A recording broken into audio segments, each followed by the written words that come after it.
Now, the next section is called World Café, and I'm going to explain what that means. We've got 15 minutes now, and there are 6 small groups. You get a choice as to which one you'd like to go to. And in those small groups, you've got these questions to look at. First of all, what are the main problems that people face in this area that you've seen and observed, whether it's mentoring or student ministry or fundraising or whatever? What is it that works? So there's some good practice models you've seen in your region where you think, oh, this country really has this right and other countries could learn from that. Then what lacks? Are there particular opportunities we can grasp across the board in ICMDA about how to strengthen this particular area? And then what specific role can field workers play? Now, we are all members of national movements, but our job within ICMDA is to strengthen national movements by primarily strengthening those in leadership, by helping them, training them, encouraging them, and so on. So just to focus on the specific role that field workers can play. So the four people, I'll call you one by one. Be ready. First is Esther. All right. So our topic was to talk about building fellowship. And we gathered a few challenges and tried then to find solutions on this. And I think an interesting point was that many times people, like in the national movements, like to attend the conferences, but after that there is no one motivated to continue and to help support. So we can kind of highlight it as no volunteers. And then someone was sharing to say like how they try to solve this problem. So they said like the very, very important point is to meet regularly, and not only just to meet and sit in a group, but also to offer activities. And this helped that people got interested and more involved, and later on started to be volunteers. Then I would say also a few points were like gathering the students' mission that we do, and not losing them. So the transition time when they do their graduation, it can happen that contacts are lost, what to do then. And here a suggestion was also to stay in personal touch with these people. So we see the emotional component is very important. We need to be in touch, have friendship with these people, and this is how the network stays stable.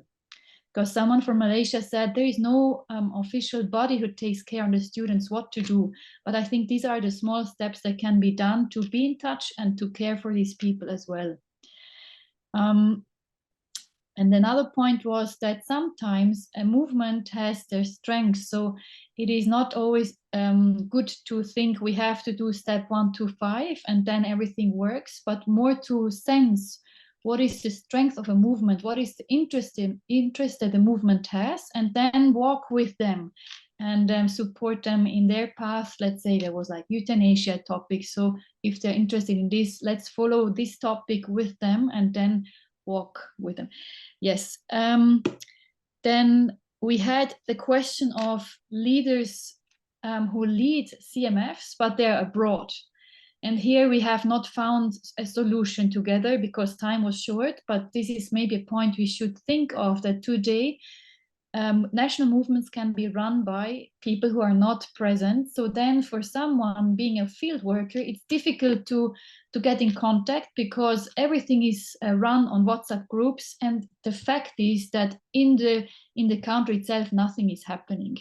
So I think this is just an interesting point that I'd like to highlight. Yeah.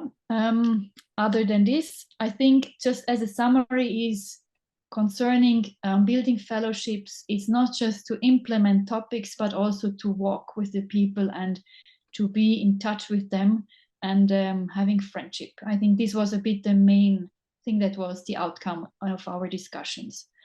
Yes. Thank you, Esther. Keep in connection, keep in touch, build friendship, build relationships. Call on Samundra to talk about mentoring. Okay, on mentoring, first the problem or challenges we discuss we are too busy, so no time to find, to reach out the students. And the other one is like the portion of there are less mentors and the more mentees. So that's also the one challenge. And the third challenge was the young generation, they think like they don't need mentors, so they don't listen to the mentors. So that's also the challenge with the time. And the models are one model. So when we discuss about nowadays the mentees, the young generation, they don't listen to the seniors.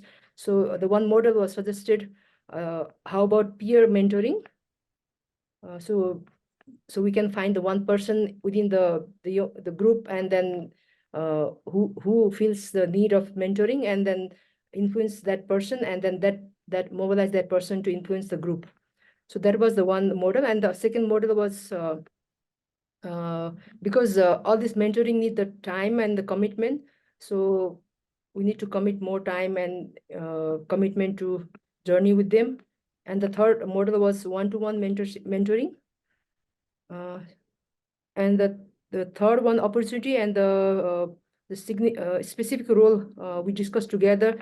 So it was like we need to listen more. We need to listen more to the young generation and journey together, and like to approach them like we need to come down, or we need to just give ourselves down to them to understand. So those are the points we discuss. Thank you. Thank you. I think at the beginning there was also a question, discipleship and mentoring, there is a lot of overlap. So some of these points might be relevant in the discipleship group also. Next is from John Paul on fundraising. Yeah, thank you, Santosh. I think the main problem is lack of resources, of course. A culture challenges in some cultures is very bad.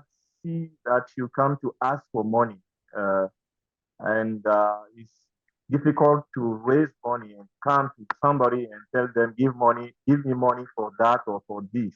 So in the culture, it's very difficult.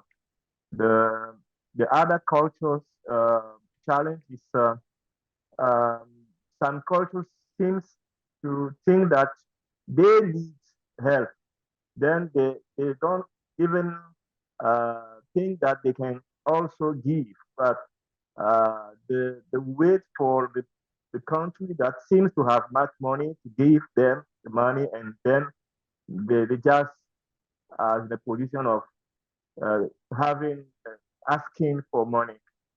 And we see also the difficulties that people just want to give just one time for one project, and afterward they turn to another thing. So they are not faithful. They are not a partnership of long time. That's just a partnership of one event. So then you can count on them for the future challenges that you have. And then there is the problem of unfaithfulness of some members in their engagement to support the fellowship, and the cross-border funding challenges. And as a solution, we have shared that I think that the main thing, first thing is the relationship. Having good relationship with people, affinity with people, but because if people like to give to those they know. And then the second is communication. Communication clearly the plan, the impact of the project, and then people can see that it's something very relevant, something that very good, and they can give. And then open wide for general people, because not focusing on people that used to give or institutions that used to give, but target every single Christian and try to share the burden with them. And then we will see something that people are just Christian will give that much more than institutions. And then we talk about business funds raising. We can make selling, we you can sell art or something like this, and then bring money in the organization. So I think it's the main things we gain in our discussion. Thank you. Thank you. I love how communication and relationship cross-cuts all the three initiatives. Whether it is building fellowship, as mentoring, or even fundraising, relationships are very key. Yes. Over to you, Haniel, about discipleship. About discipleship, our group had a great discussion. I was just working with the professionals there. And about discipleship, we need to learn the group where we were working. So like you need to see whether is a couple, whether is a young, whether is a student, whether is a graduate, old graduate. So you need to learn the group that you are working with. And inside that group that you are working in, you find the base common ground and to live with them, to take the opportunities of day by day. So you're taking like lunch, dinner, and take the opportunity together. So first of all, detect the group specific that you are working with, and then find the common ground. And then like the next step, it's find the daily opportunity. It's not creating a special setting or waiting your pastor or someone special to come to do. You can do it yourself in daily life. So that's what we talked about. And also the field workers could help identifying those people and identifying also those who are going to disciple them. So you can connect all these common grounds that we have. So basically our discussion was like that, and we have a lot of job to do for sure. Thank you. Yeah, I love that. Not a specific project, but in our daily life, in our normal relationships, create opportunity to disciple and find people who can do it. Thank you. It's a very important, not to look at as specific projects. Thank you for all your sharing. Over to you, Peter.